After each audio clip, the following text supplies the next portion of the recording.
안녕하십니까. 조선일보 경제부의 박사이자 방현철입니다. 지금은 생방송으로 보내드리는 방현철 박사의 월스트리트 시간입니다. 매일 아침 8시 글로벌 경제의 신호등이자 알람시계인 월스트리트의 주요 이슈를 3가지 포인트로 정리합니다.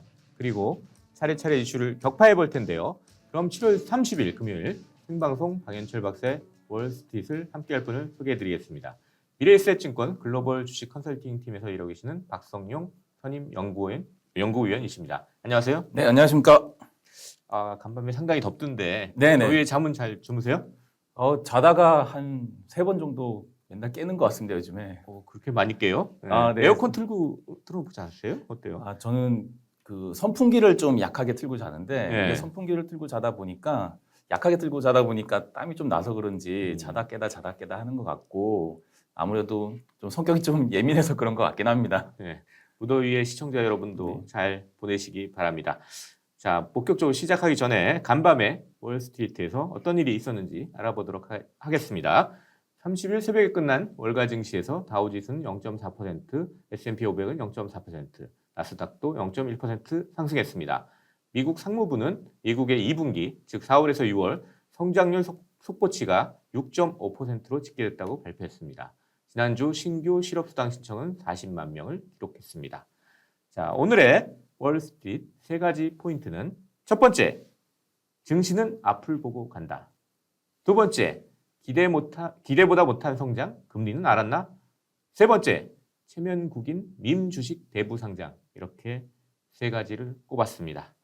자, 이렇게 3가지 포인트를 가지고 하나하나 이슈를 박성용 선임 연구위원과 같이 격파해 보도록 하겠습니다. 첫 번째 포인트로 증시는 앞을 보고 간다. 이걸 꼽았는데요. 일단 앞서 좀 말씀드렸듯이 이제 미국의 2분기 성장률이 나왔어요. 근데 이것과 더불어 가지고 이날 좀 2가지 조금 좋지 않은 소식이 나왔습니다. 첫 번째가 성장 지표, 방금 말씀드린. 그다음 두 번째 고용 지표. 이게 조금 안 좋게 나왔어요. 그럼에도 불구하고 이제 월가는 이제 상승세를 보였죠. 또 다우하고 S&P 500은 장중에 사상 최고치를 또 넘기기도 했습니다. 네, 맞습니다. 증시는 아무래도 과거 숫자보다는 앞을 보고 간다. 뭐 이런 말이 맞는 것 같은데요. 일단 성장률부터 한번 알아보겠습니다. 2분기 성장률가 6.5%라고 했는데 이건 월가에서 전망한 8.4%보다 훨씬 낮아요. 엄청 낮아요. 그래서 좀 충격을 줄 줄 알았는데 전혀 그렇지 않네요. 그리고 아무래도 이제 시장에서는 이제 GDP가 물론 중요한 지표이긴 한데 일단 그래도 미국 경제가 그동안의 코로나 이전에 성장했던 수준에 비하면은 그래도 6% 성장은 꽤 높은 수준이지 않습니까? 그렇죠. 분기별로 한 2 내지 3% 정도 성장하니까 6% 넘었다는 것도 놀라운 거죠, 사실은. 그렇죠. 그래서 아무래도 물론 예상치보다는 못하긴 했지만 그래도 6%는 꽤 높은 성장을 하고 있고 연준의 이제 파월 의장 같은 경우도 여전히 경제는 성장을 회복하는 과정으로 가고 있다라고 언급을 했었던 것처럼 또 얘기했죠. 이제 그런 과정을 지나고 있는 상황이기 때문에 아마도 시장에서는 뭐 그냥 뭐 이 정도면 뭐 쏘쏘한 수준이지 않는가라는 좀 생각을 많이 갖고 있는 것 같습니다. 그리고 또 숫자를 좀 들여다보면 그렇게 또 나쁘지만은 않은 것도 같아요. 그러니까 월가에서 좀 얘기하는 게 재고가 늘어난 거 사실 성장에 나쁘다는 얘기는 아니다. 재고 참 줄어든 거. 재고가 줄어든 거는 굉장히 나쁘다는 건 아니다. 그리고 또 소비도 많이 늘었잖아요. 일단 뭐 그나마 좀 좋았던 지표는 이제 소비자 지출이 좀 20% 이상 좀 늘어났던 부분은 좀 긍정적으로 해석을 할 수 있을 것 같고요. 다만 이제 GDP가 조금 예상보다 좀 부진했다라고 하는 점에 있어서는 뭐 아무래도 현금이라든가 이런 부분이 좀 약간 좀 부족했다는 부분. 그다음에 그 배경에는 물론 이제 정부의 지출이 조금씩 좀 감소했다는 부분, 말씀하신 이제 재고 감소하는 부분, 그다음에 공급망에 관련된 좀 부분, 그다음에 이제 저임금 노동력에 대한 이제 쇼티지 현상 뭐 등등 여러 가지 이슈로 인해서 GDP 자체가 이제 조금 빠졌던 이유에 대해서는 몇 가지 요인들을 지금 꼽아 놓은 상태였었습니다. 특히 좀 안 좋은 부분은 이제 반도체 부족, 말씀하셨듯이 공급 부족으로 이제 공급 병목 현상이 벌어지면서 자동차 생산이 16.2%나 줄어든 게 상당히 좀 큰 게 있었습니다. 이게 성장률을 꽤 한 1% 정도 가까이 좀 낮춘 효과가 있다고 그래요. 하지만 이제 그 기존의 성장 수준하고 비교하면 상당히 높은 것이다. 또 특히 이제 총생산 GDP 규모를 보면 19조 4천억 달러가 집계돼서 네. 2019년 4분기보다 더 많아졌으니까 네. 코로나 팬데믹 이전보다 더 많아졌기 때문에 네. 그 경제 규모 자체는 이미 이제 코로나 위기 이전으로 돌아갔다. 뭐 이런 평가도 나옵니다. 네, 그렇죠. 아무래도 뭐 금액 자체가 이제 코로나 이전으로 거의 완전히 돌아간 상태고 아무래도 이제 그런 부분이 조금 이제 해석하는 데 있어서는 좀 긍정적으로 해석할 수도 있을 것 같습니다. 네. 네. 이게 첫 번째 좀 안 좋은 소식이었지만 월가가 좀 괜찮게 어쨌거나 소화를 했고요. 네. 두 번째 안 좋은 소식은 고용. 아까 네. 말씀드렸듯이 고용인데 실업수당 신청이 40만 명 네. 딱 됐는데 이 월가에서는 아무래도 요거보다 적은 38만 명 정도 신청할 거라고 봤는데 이거보다 네. 많아요. 그러니까 네. 예상보다 더 많이 실업을 했다는 얘기고요. 코로나 이전에는 한 20만 명 수준이었는데 그것보다 여전히 훨씬 많은 숫자를 지금 기록하고 있으니까 아직 고용 지표가 확 살아나는 모습은 아직도 안 보이고 있다. 뭐 이런 얘기네요. 네, 아무래도 지금 고용 문제가 저희가 지난 주에도 이제 언급을 하셨지만 이제 고용 문제는 계속해서 이슈가 될 것 같기는 합니다. 그래서 실업수당 청구 건수 같은 경우는 물론 뭐 예상치 수준보다는 좀 높긴 했지만 크게 벗어나지 않는 수준으로 일단 보여지고 있고 말씀하신 대로 뭐 일반적인 현상 뭐 20만 건 정도 수준보다는 여전히 높은 상황인데다가 지금 현재 코로나 이후에 일자리가 그래도 한 680만 개 정도는 좀 회복을 하는 걸 목표로 하고 있는데 지금 이 부분이 이제 아무래도 델타 변이 때문에 확산되고 있어요. 미국에서도 조금 지연될 수도 있지 않는가라는 이제 그런 우려들도 조금 일부가 좀 있지 않는가 이제 그런 생각이 좀 들고 있습니다. 그래서 아무래도 연준은 제일 중요한 게 결국 뭐 고용과 물가이지 않습니까? 그래서 물가는 제쳐 두더라도 이 고용 부분에 대한 집중도는 계속해서 높아진 상황일 것 같습니다. 네. 일단 월가에서는 그 이전 주가 한 42만 명 넘게 나왔는데 그것보다는 줄어서 한 40만 명 나왔으니까 좀 그래도 괜찮은 거 아니냐? 뭐 이렇게 좀 생각하는 것 같습니다. 자, 이렇게 해서 고용 지표도 좀 안 좋았는데 그 별로 이렇게 신경 쓰지 않았다. 여기까지 얘기를 했고요. 근데 이제 장 끝난 다음에 이제 우리가 많이 기대했던 아마존 실적이 나왔었잖아요. 근데 아마존 실적이 매출은 시장 예상보다 낮았어요. 아주 좀 실망감이 퍼진 것 같아요. 그러니까 2분기 매출이 1,131억 달러였는데 블룸버그가 집계한 월가 전망은 1,151억 달러. 그러니까 좀 낮았죠. 한 20억 달러 정도. 그래서 이제 시간의 거래에서 한때 뭐 한 6% 이렇게 넘게 막 빠지고 뭐 그랬습니다. 또 그것뿐 아니라 이제 어제죠. 그 전날에 이제 광고 매출이 56%나 늘었다고 이제 발표했던 페이스북. 이것도 오늘 새벽에는 4%나 빠졌어요. 네, 맞습니다. 이렇게 뭐 아마존 조금 낮은 전망보다 낮은 실적이지만 페이스북은 괜찮은 실적이었는데 이런 주가들은 왜 빠지는 걸까요? 일단 제일 큰 요인은 아무래도 그 3분기 가이던스일 것 같습니다. 아무래도 앞으로 어떻게 그렇죠. 지금 현재 이렇게 발표된 것보다는 그리고 뭐 아마존이 이제 분기가 좀 달라서 이제 발표되는 것들 보면은 일단 보면 그 캘린더 기준으로 이제 2분기보다 3분기가 더 성장을 할 것이다라는 인식이 있으면은 이렇게 빠지지는 않겠죠. 그다음에 뭐 연간 가이던스도 마찬가지지만 근데 지금 2분기 때 매출이 한 1,130억 나왔는데 시장의 예상보다 3분기 가이던스가 조금 낮은 수준을 제시했습니다. 그래서 뭐 1,120억에서 1,160억 달러 정도 아마 할 수 있을 것 같다라고 이제 CFO분이 나오셔서 말씀을 하셨는데 이게 아무래도 시장 기대치가 1,190억 달러이다 보니까 그거보다 좀 낮은 수준이니까 조금 안 좋은 모습으로 좀 반영을 했던 것 같고요. 이제 반면에 또 지금 당장 실적은 아주 그렇게 좋지는 않은데 가이던스라든가 투자라든가 이런 부분이 좀 긍정적으로 해석이 돼서 올라가는 주식도 있습니다. 뭐 예를 들어서 지금 좀 약간 양분화돼서 나타나고 있는데 이제 아마존이나 페이스북 같은 경우는 조금 오늘 같은 경우 좀 하락했으면은 이제 반대편에서는 좀 주가 모습이 좋았던 게 뭐 AMD나 뭐 포드 같은 회사일 것 같습니다.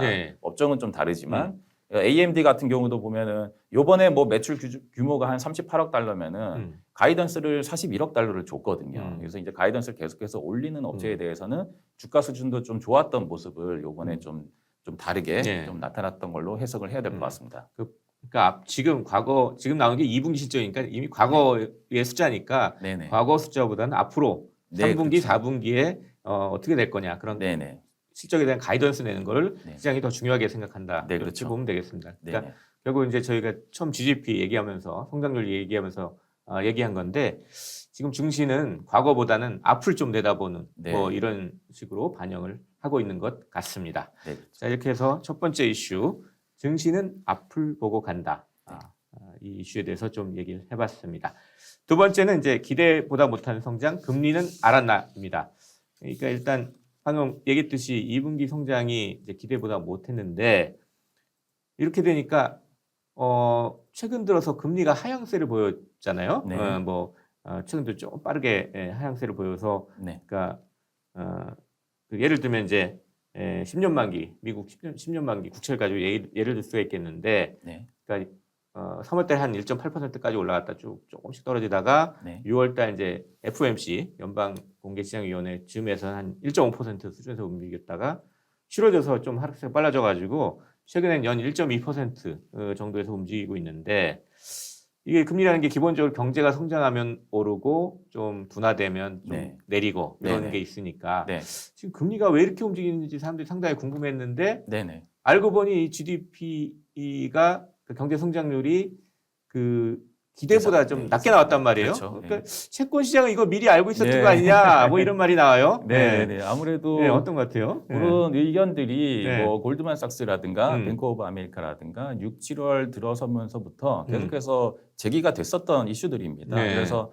기존 성장에 대해서 물론 수치적으로는 조금씩 차이가 나긴 하지만 그 성장률 자체를 조금 하향 조정하는 그 투자 은행들이 있었거든요. 네. 이제 그런 부분들이 조금 뭐 금리가 좀 미리 반영한 거 아닌가 이제 이런 거에 좀 힘을 실어주는 이제 근거로 작용할 수 있을 것 같습니다.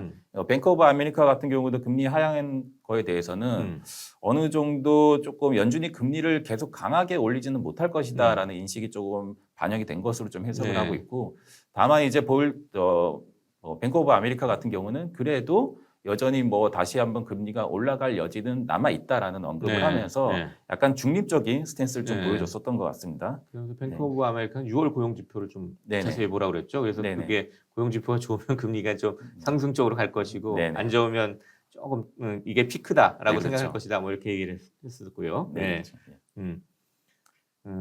그런데 이제 이 사실 금리가 왜 이렇게 떨어지는지 사실 시장에서 되게 미스터리하게 생각해 왔어요. 아, 네네. 네. 심지어 지금 제롬 파월 의장도 어제, 그러니까 7월 FOMC가 끝난 다음에 기자들이 이제 금리에 대해서 이제 물어보니까 네. 어떤 얘기를 했냐면 장기 금리가 하락하는 것은 아마도 투기랑 좀 관련이 있지 않겠냐라고도 하다가 네. 델타 변이 확산과 관련돼서 심리적 요인도 있는 것 같고 네.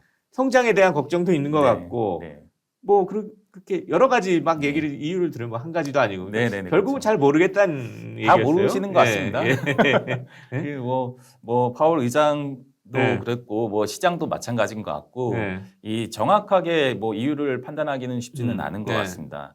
근데 뭐 그 작년부터 해서 올해 연초까지 뭐 10년물 국채 금리가 굉장히 빠르게 올라오지 않았습니까? 네. 그래서 뭐 1%도 안 됐었는데 1.7% 뭐 8% 근처까지 한 방에 올라갔으니까 그게 불과 몇 개월 안 걸렸거든요. 이제 그렇게 올라가다 보니까 아무리 경제가 코로나 이후에 개선이 된다 하더라도 이 정도 하는 것은 그래도 투기적인 세력이 조금 들어가 있는 거 아닌가 이제 이런 의심을 좀 하지 않을 수 없었던 것 같습니다. 네. 이제 그러다가 금리가 이제 다시 뭐 델타 변이가 됐든 뭐가 됐든지 간에 금리가 다시 하향 안정화가 되니까 거봐라 이게 좀 투기적인 좀 수요가 있지 않았느냐 이제 파월 의장의 이제 언급에 대해서도 좀 약간 힘을 실어주는 그런 모습이 좀 나타났던 것 같습니다. 어쨌거나 그 이전 그러니까 오늘 이 성장률 2분기 나오기 전까지는 시장에서 좀 많은 전문가들이 수급 문제들을 네. 많이 얘기했어요. 그러니까 수급이라는 게 뭐 이 미국 정부의 국채 발행 공급은 좀 줄어드는데 연준이 매달 1,200억 달러씩 계속 사고 있으니까 뭐 다른 데들이 이제 돈이 넘쳐나는 거죠. 은행이나 연기금들이 그렇죠. 현금을 막 연준이 주니까. 그렇죠. 근데 뭐 별로 할 데는 없고 그러니까 지금 국채 시장에 몰려와가지고 수요는 많고 이런 수급 또 해외에서도 별로 이렇게 유럽 같은 경우에는 이제 마이너스 금리잖아요. 국채 금리가 그러니까 거기 투자할 유인이 별로 없고 그런데 그래도 미국 국채는 플러스 금리니까 미국 국채를 외국인들이 사는 거 아니냐 뭐 이런 얘기들도 나오고 막 하면서 수급 문제로 많이 얘기를 했는데 정작 숫자가 나오고 보니까 이게 성장 둔화에 대한 그런 우려가 오히려 더 맞는 게 아니냐 뭐 네, 이런 네, 식으로 그렇죠. 아무래도 해석이 되는 것 같아요. 금리는 그 부분을 좀 많이 음. 미리 알고 움직였다라고 음. 일단 저희도 추정을 네. 한번 해보는 게 합리적일 것 같습니다. 예. 근데 금리가 이제 사실 이 증시에도 많은 영향을 미치잖아요. 그러니까 네네. 특히 기술주 같은 경우는 그 가치 평가할 때 금리가 네. 이제 떨어지면 가치가 높아지니까 네네. 상당히 영향을 많이 미치기 때문에 네, 이제 금리 동향도 좀 자세히 좀 볼 필요가 있어 보입니다. 네, 예. 맞습니다. 자, 이렇게 해가지고 이 두 번째 이슈, 기대보다 못한 성장, 금리는 알았나? 뭐 이런 이슈를 가지고 얘기를 해봤습니다. 세 번째는 좀 이 미국 시장에서 좀 화제가 되는 얘기인데, 네, 최면국인 밈 주식 대부 상장입니다. 네. 뭐냐면 이제 로빈후드라는 네, 네, 그렇죠. 기업이 있잖아요. 네. 그러니까 이게 일단 밈 주식 현상이라는 게 이제 레딧이나 뭐 이런 소셜 미디어에서 화제가 된 주식들을 이제 개미 투자자, 미국의 네. 개미 투자들이 막 몰려와서 사는 현상을 이제 얘기하는데, 네, 네, 그럼 살 때 어디서 사냐? 네, 네. 그러면 로빈후드라는 회사가 이제 주는 이제 많이 사용하는 트레이딩 앱, 네. 거래 앱을 가지고 이제 주식을 산단 말이에요. 그래서 네. 밈 주식 때문에 상당히 이게 같이 뜬 네. 이제 그렇죠. 회사가 이제 로빈후드라는 회사인데 이 회사가 이제 나스닥에 상장을 했습니다. 네. 근데 공모가를 주당 38달러 뭐 해서 거래를 시작했는데 거래 첫날 8% 넘게 그냥 네, 떨어졌어요. 많이 완전히 빠졌습니다. 체면을 완전 구겼어요. 뭐 네, 네. 블룸버그는 제가 이렇게 보니까 블룸버그에서 뭐 아무도 터치하려는 사람이 없었다. 뭐 이런 식으로도 보도하는데 약간 사실이 네. 있긴 어렵죠. 그러니까 터치 뭐 사려고 한 사람이 없으면 아예 아예 안 쫓겨나겠을 되겠죠. 텐데 네. 그건 아니니까 하여튼 네. 이렇게 그런 정도의 얘기가 나올 정도로 음. 별로 이렇게 거래가 잘 안 되고 인기가 없었다는 얘기예요. 네. 예. 그리고 또 이제 희망 공모가를 38에서 42달러로 해서 했다가 제일 낮은 38달러로 38달러 했는데도 됐죠. 이렇게 네. 인기가 없었다 그러니까 네. 이거 뭐지? 뭐 이런 이제 네. 분위기인 것 같아요. 네, 네. 아무래도 이 밈 주식은 우리나라로 치면은 뭐 국내 투자분들 많이 들으셨지만 테마주 투자 비슷한 거라고 생각하시면 되겠죠. 네. 그래서 이제 어떤 분위기를 이제 많이 편승해서 움직이는 주식들인 것 같은데 이게 글로벌 증시 환경에서 유동성이 워낙 이제 많이 깔려 있는 상황이다 보니까 네. 게다가 이제 정부에서도 현금을 직접 주는 뭐 이례적인 현상이 있었지 않습니까? 그러다 보니까 이렇게 로빈후드와 같은 이제 이 시스템 자체가 조금 더 활성화가 됐던 것 같고 로빈후드가 작년 매출이 거의 10억 달러 가까이 됩니다. 네. 그래서 10억 달러 거의 200% 이상 성장을 했었는데 이렇게 성장했었던 이유가 일단 거래 수수료 이제 네. 비용 자체가 이제 투자자 입장에서는 없는 근데 네. 거래 수수료가 없다고 그랬는데 어떻게 네. 돈을 벌어요? 그렇게 많이 돈을 벌기 좀 이상하네. 네, 그렇죠. 이제 네. 그 부분에 대해서 요즘에 네. 조금 이제 주가 하락에 대한 이제 이유로 이제 좀 연결이 될 것 같습니다. 네. 그래서 아까 방금 말씀하신 대로 과연 매출에 대한 이 수익 모델, 이 수익 모델이 과연 괜찮은 건가라는 이제 우려가 이제 첫 번째로 좀 많이 작용을 했던 것 같고요. 예. 그래서 이제 뭐 주로 매출은 뭐 유료 서비스, 뭐 우리나라도 보면은 유료 서비스 각종 뭐 네. 정보라든가 정보 주면 이제 돈 그렇죠. 내는 거요? 네. 예. 그런 것도 있었고, 근데 미국에서는 이제 투자자 주문 정보, 네. 이제 그런 것들을 이 로빈후드가 이제 판매하고 거래를 했었다는 거죠. 다른 뭐 증권사나 이런 데다 네네. 팔았다 뭐 이런 네네. 의혹이 있는 거죠. 의혹이 있는 예. 거죠. 이제 근데 그런 것들이 있었고, 그 다음에 뭐 세 번째로 이제 뭐 예금이라든가 뭐 그런 것들을 기반으로 이제 대출 서비스 뭐 이런 것들도 해서 주요 이제 매출 수익 모델이 이제 그 부분이지 않는가라는 거 했는데 이 부분 자체가 조금씩 흔들릴 수도 있는 부분이 최근에 조금 이제 안 좋았던 네. 데 영향을 미쳤던 첫 번째 이유였던 것 같습니다. 네. 그렇군요. 또 요새 좀 밈 주식 현상도 요새 시들하다 그러던데. 네네. 네. 그것도 좀 영향을 미쳤겠네요. 네네. 아무래도 뭐 밈 주식을 이제 가장 먼저 이게 타겟을 삼아가지고 조금 이제 안 좋게 얘기했던 분이 이제 빅쇼스로 유명하신 이제 네. 마이클 버리라는 마이클 분이 버리 있죠. 유명하신 예. 분이죠. 예. 마이클 버리 같은 경우는 7월 초부터 계속해서 얘기를 했던 게 역대급 투기다. 그래서 뭐 밈 주식에 대해서 투자하는 거에 대해서 네. 굉장히 조심해라. 뭐 빨리 빠져나와라는 식으로 계속 얘기를 하고 있었습니다. 이제 그렇게 되게 되면서 사실 개인들도 어느 정도 이제 투자자 하는 분들도 돈을 버는 상태고 기관들도 올라갈 수 있는 주식에 대해서 돈을 쓴 상황이기 때문에 네. 새로운 자금, 이제 신규 자금이죠. 이제 주식에 들어올 수 있는 신규 밈으로 들어올 수 있는 신규 자금 자체가 부족한 상황이 올 수가 있다. 이제 그러면서 조금 조심해야 된다. 네. 뭐 게임스탑이라든가 뭐 가상화폐에서는 도치코인도 한번 그런 경험이 좀 네. 있었죠. 이제 그런 것들처럼 민주식을 조심해야 된다라고 얘기를 했었습니다. 또 규제 리스크도 있어 보여요. 그러니까 네. 미국 금융산업규제국이라고 그래서 네네. 여기서 이 로빈후드가 뭐 허위 정보를 제공해서 네. 고객에게 피해를 입혔다 뭐 네. 이런 혐의로 해가지고 이 기관이 이제 매긴 벌금으로는 최대 금액인 7천만 달러의 네, 벌금을 맞습니다. 부과했다는 보도도 있었고요. 네네. 뭐 증권거래위원회, 미국 증권거래위원회가 이 좀 불공정 행위하는 거 아니냐. 그래서 네. 로빈후드와 같은 저기 뭡니까 수수료 무료인 앱들을 한번 좀 조사를 해보겠다. 그렇죠. 뭐 이런 얘기한 적도 있고. 네네. 그러니까 규제 리스크도 좀 있어 보입니다. 네, 요즘에는 뭐 미국이든 중국이든 이 규제에 대한 이 발작 증세가 굉장히 민감한 것 같습니다. 그래서 규제에 대한 부분에 대해서는 계속 우리가 좀 주의 깊게 살펴봐야 될 것 같고, 네. 다만 이제 바이든 행정부가 이제 바이든 대통령 당선되면서부터 사실 금융과 관련된 거에 대해서는 조금 이런 뭐 규제와 같은 부분에 대해서는 조금 더 톤을 높일 거라고 미리 예상을 했었죠. 언급도 네. 하셨었고, 그렇게 되면서 이제 금융거래세 부과도 할 거다라는 얘기를 했었고, 그 다음에 세금과 관련된 부분도 많이 언급을 했었고, 이제 이렇게 되면서 금융 자산에 대해서 어느 정도 보면은 만약에 금융거래세를 부과하게 되면은 금융거래 자체가 위축이 되는 상황이 발생이 되거든요. 그렇겠네요. 네, 그럼 금융거래가 위축이 되면은 뭐 자연스럽게 로빈후드와 같은 업체들도 거래를 중개하는 네네, 앱들은 아무래도 상당히 좀 좀 영향을 타격을 받을 수 있기 받겠네요. 때문에 예. 그런 부분이 좀 규제 리스크로 작용했던 것 같습니다. 재밌는 거는 이날 주가 하락에 대해서 로빈후드의 공동 창업자이자 최고 경영자인 블라드 테네브라는 네네. 분이 얘기한 건 별로 시장에서 생기는 일에 대해서 신경 쓰지 않는다. 그러면서 특히 단기에 시장에서 생기는 일에 대해서는 신경 쓰지 않는다라고 해서 또 화제가 됐습니다. 예. 자, 이렇게 해가지고 체면국인 림 주식 대부 상장 이 얘기까지 해봤습니다. 자, 이제 월스트리트의 세 가지 포인트를 한 줄평으로 요약해 보겠습니다. 첫 번째, 미국 2분기 성장이 기대보다 못하다는 결과가 나왔는데 월가는 그다지 신경 쓰지 않는 분위기입니다. 월가는 코로나 회복에 따라 소비가 늘어나고 경제 재개에 따라 서비스업으로도 회복의 온기가 갈 것으로 기대하고 있습니다.